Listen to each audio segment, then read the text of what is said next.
Terms like incels and autism are commonly used to demean people on the internet. They're kind of a first go-to in terms of insults. We've heard them so many times that they're completely divorced from their original meaning, that being involuntarily celibate now has almost nothing to do with actual involuntary celibacy. So it was already kind of a linguistically strange term to be using. But now it's been used so much that it's formed into something that looks completely different than what it originally was, like so many words that get thrown around on the internet. So incel basically doesn't mean anything. I mean, you guys all know this. I've spent years on this channel practically talking again and again about how I don't think involuntary celibate people actually exist, that if we're talking in terms of a person having sex, there are plenty of ways you can have sex if given the proper means, and if you know how to get those means, then the end is not so far away.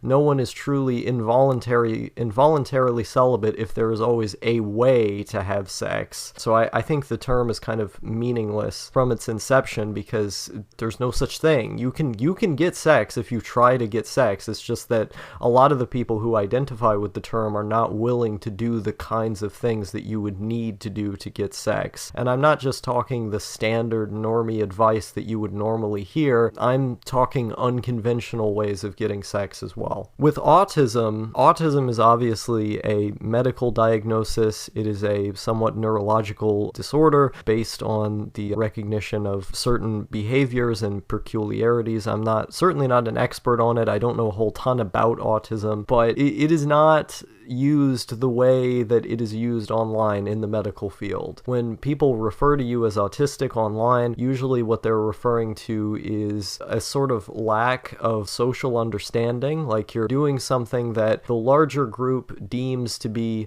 strange, unacceptable, or peculiar, and you're telling someone that they're autistic so that they would know to stop, or to point out things that people generally don't like, or maybe it's used in a positive way to say you're autistically obsessed with this one thing. That could be positive, neutral, or negative. It's to point out peculiarities. That is how the internet has morphed the linguistic character of that word, of those words. And I think regardless of what context you come to these words with, in my opinion, they are inherently positive terms to have levied upon you. If someone calls me an incel, or if someone calls me autistic, I'm going to thank them because I strive to be as autistic and as much of an incel as I possibly can, because those two terms stand in defiance to everything that normal people believe. They stand in defiance to all of the societal structures that we would consider to be dominant, that you live your life, you work a job for however many years, you fuck, and then you die, and then that's it. Being autistic and being an incel go straight against all of those things.